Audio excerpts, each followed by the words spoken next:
तर नमस्कार मित्रांनो, आपल्या ब्लॉग मध्ये तुमचं स्वागत आहे। तर हा आपला युट्यूबवर पहिलाच ब्लॉग आहे। याच्यानंतर आपल्या युट्यूबवर कंटिन्यू ब्लॉग येणार आहे। याच्यासाठी तुम्हाला चॅनलला सबस्क्राईब करून बेल आयकॉनला क्लिक करायचं आहे। चला मग आता जाऊया ब्लॉग मध्ये।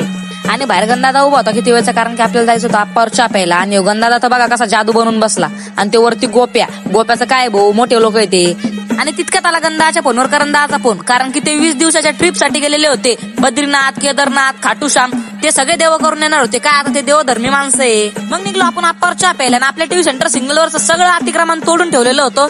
आणि मग टीव्ही सेंटरला आल्यावर काय बघतो, इतकं मोठं ट्रॅफिक आणि गाडी निघायला पण कुठूनच जागा नव्हती। पोलीस मामा बी सगळ्यांना बाजूला करत होते, तरी कोणीच ऐकत नव्हतं।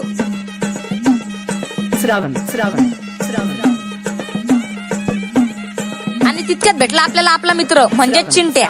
आणि कसं मसं करून आपण ट्रॅफिक मधून बाहेर निघलो, कारण की आपल्याला कोणत्या बी हालतीत आज चहा प्यायचीच होती। मग पोचलो आपण आप्पावर, कारण की आपण तुम्हाला पण माहितीये आपण आप्पा शिवाय कुठे चहा प्यायला जातच नाही। मग आलो मधी चहा वगैरे घेतली आणि निघलो आपल्या घराकडं। मग गंधादाला आला त्याच्या मित्राचा फोन, किती दिवसानंतर त्यांनी व्हिडिओ कॉल केला होता, तरी गंधादा किती वेळ बोलतच होता त्याला।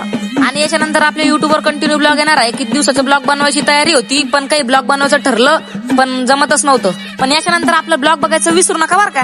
मग आलो आपल्या जादावाडीत, पण जादावाडी सध्याला चिखलवाडी झाली बरं का, कारण की पाऊस 2-3 दिवसापासून लय भरभरून चालू आहे।